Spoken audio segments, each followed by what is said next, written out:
La huella humana.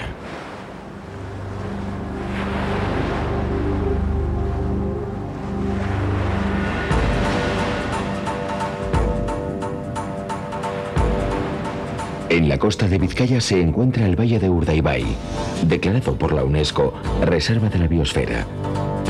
Es un lugar privilegiado y único. Aquí convive el hombre con la naturaleza desde tiempos prehistóricos. En este paraíso natural se encuentra la villa de Guernica. Bajo la sombra de su roble sagrado, ya en la Edad Media se reunían los procuradores de los pueblos de Vizcaya para deliberar sobre asuntos políticos, económicos y sociales, e incluso los reyes de Castilla venían a Guernica a jurar el respeto a los fueros de Vizcaya. Con la pérdida de los fueros vascos en el siglo XIX, Guernica se convirtió, más que antes, en el símbolo de las libertades vascas y de su ancestral democracia. A pesar de su importancia espiritual para todos los vascos, en el año 1937, Guernica seguía siendo un pueblo tranquilo de apenas 5.500 habitantes, ubicado en un lugar apetecible, donde cada uno seguía dedicado a sus deberes cotidianos. Pero esta aparente paz era engañosa.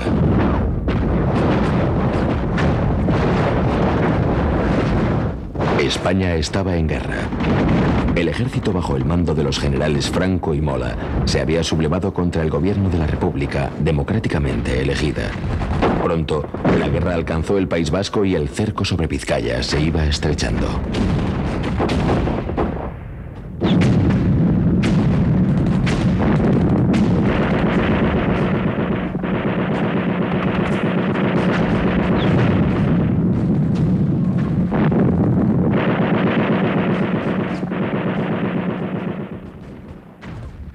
Después de la batalla de Guadalajara, el plan del Estado Mayor del Ejército de Franco parece renunciar a la conquista de Madrid y el objetivo norte pasa a ser un objetivo prioritario, de forma que el general Mola diseña el dispositivo militar que va a dirigirse al control inicialmente de la frontera y después, lógicamente, al avance por territorio guipuzcoano y hacia Bilbao.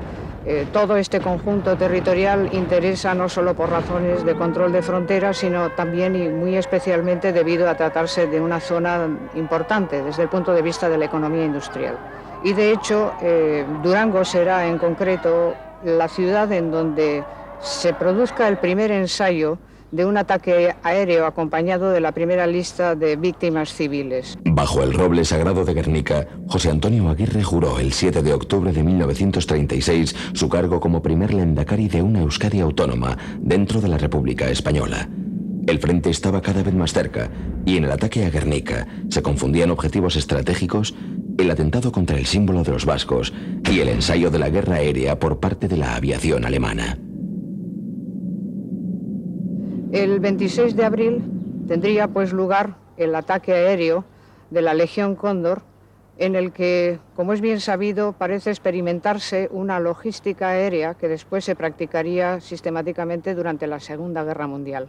El bombardeo de Guernica, la táctica empleada en el bombardeo de Guernica, es una táctica combinada en la que se emplean bombas rompedoras, bombas incendiarias y un procedimiento todavía más rechazable que es el ametrallamiento de la población civil. Un procedimiento, en definitiva, de guerra total, desproporcionado, que se traduce en la memoria de los sobrevivientes no solo por la imagen de la destrucción, sino sobre todo por la imagen del fuego.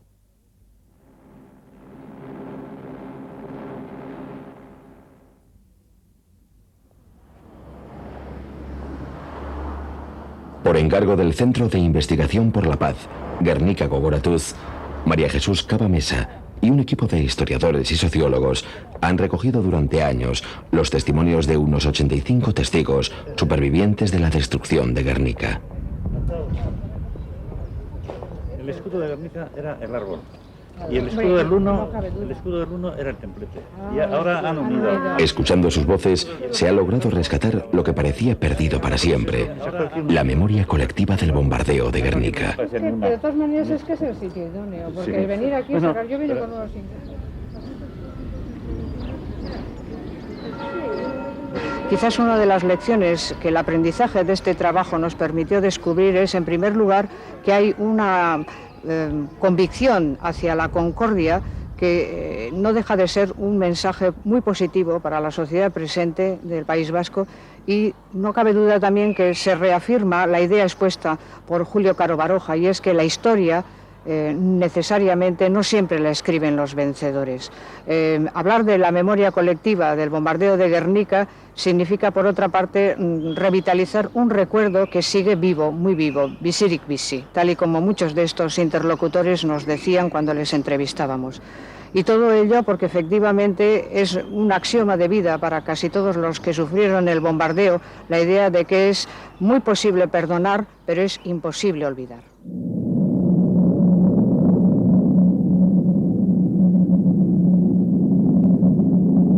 Estando en misa, que cantaba el coro de los Gudaris, pues el sacerdote nos dijo: mejor si os vais a casa porque las alarmas están sonando continuamente y no presagia nada bueno, iros a casa.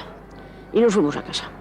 Y durante la comida, pues en casa también sonaron las alarmas, hasta que al fin pues salimos despavoridos y nos fuimos cada uno donde pudimos.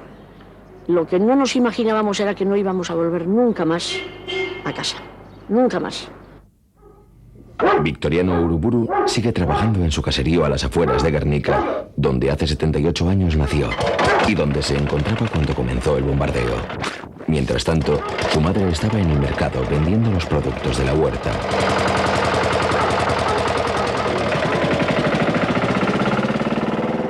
A las 3 de la tarde, un avión. Pero antes la bandera. Sí, dan, din, dan. Y así era, sí. Aquí viene algo, un avión. Ahí va, uno. Pasa por aquí, todos pasan por la derecha ahí. Da la vuelta, enfila arriba de Guernica. Y yo, chaval, ya la viste mirando y salió así una cosa de esta. Luz, reflejante, ¿cómo se llama en castellano? ¿Cómo es? Al sol. Sí, salió. ¡Mira! ¡Algo! ¡Ah! ¡Terrible! ¡Ay, para Dios! ¡Ay, no! Dice el padre: ¡ay, vaya a bombardear! ¡Vete rápido! ¡Trae a la madre! ¡Ah! Entonces corría yo, en 2 minutos en Guernica. Voy a correr de encontrar a la madre. Veía otras mujeres también. Decía yo: ¡mi madre! ¡Ahí viene! ¡Ah! Le encuentro a la madre con las estrellas, a la derecha uno, a la izquierda uno y otro a la derecha. ¡Ya! La agarro, ¡mamá! ¡Venga, mamá! ¡Venga, mamá! ¡Van a bombardear!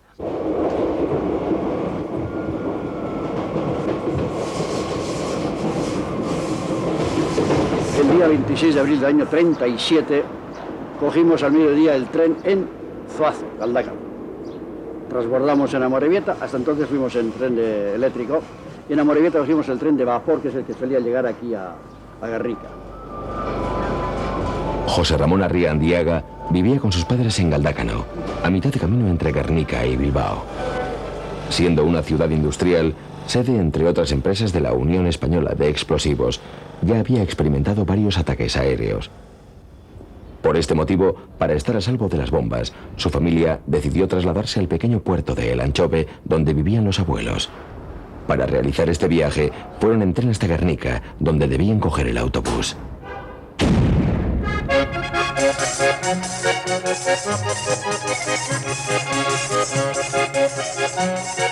Aquí había bastante gente andando por las calles y cosas, era día de mercado, y veíamos mucha gente transitando, paserritarras con sus cosas de la huerta. Y en fin, estábamos aquí mirando tranquilamente hacia las 4 de la tarde, ahí que aparece un avión por la parte aquí de la ría de Mundaca, y toda la gente se quedó mirando al avión, empezó a ametrallarnos a una altura casi a ras de los tejados de las casas, y empezó a ametrallar. La gente se quedó pasmada, empezó a correr, y a esto 3 aviones más, y así continuamente, y entonces entramos en la estación otra vez corriendo. Entramos en la estación, y como aquello iba más, y empezó el bombardeo, mi padre nos metió en cocheras debajo de un vagón de ferrocarril. Pero luego me contaba mi padre como natural, que tenía entonces 10 años, mi padre dice, aquí estamos mal porque lo primero que se bombardea en las cuestiones de la guerra son las estaciones, los nudos ferroviarios. Salimos corriendo debajo del vagón y cayó la estación en 1000 pedazos por los aires. Ante el temor a un ataque aéreo, Itziar Arzanegui llevaba ya varios días yendo al caserío de Goirichu, situado en una colina en las afueras de Guernica. Sus padres lo consideraban un lugar más seguro ante el peligro de las bombas.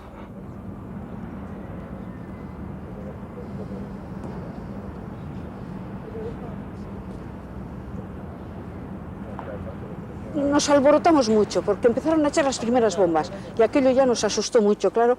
Estaba la tía, pero había un niño de mantas, de meses, pero claro, fue un barullo de lo que en aquel momento salió, que estos que estaban aquí, los guipuzcoanos, nos cogieron a Carmele y a mí y nos llevaron por ahí atrás, hacia el monte. Nos llevaron hacia el monte, pero claro, hacia el monte, pero ya los aviones venían y se oía el ruido de la metralleta. Y claro, eso era para nosotros una cosa nueva, pero nos asustaba ver aquello.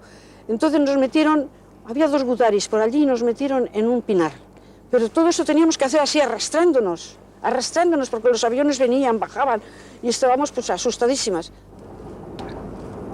Después de varias horas escondidos en el pinar, una bomba cayó sobre el caserío que sus padres habían elegido como el lugar más seguro.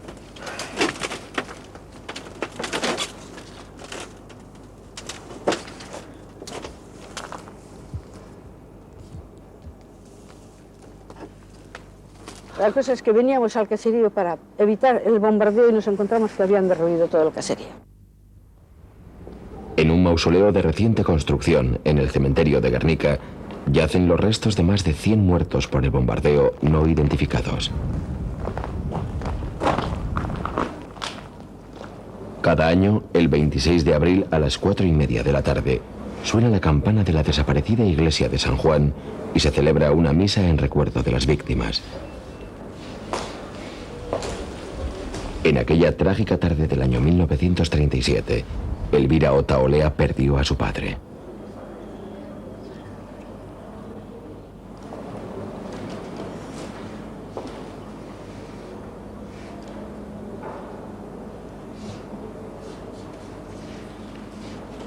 Le digo yo al padre, ahí está, cuando tocan las sirenas de las fábricas, te vas a esconder, ¿eh? Y me dice, Elvira, no te apures, ten cuidado, no tengas cuidado, porque en Guernica no va a pasar nada, porque en Guernica hay gente católico y aquí no pasará nada. Y tú tranquila, me dijo, las últimas palabras de mi padre.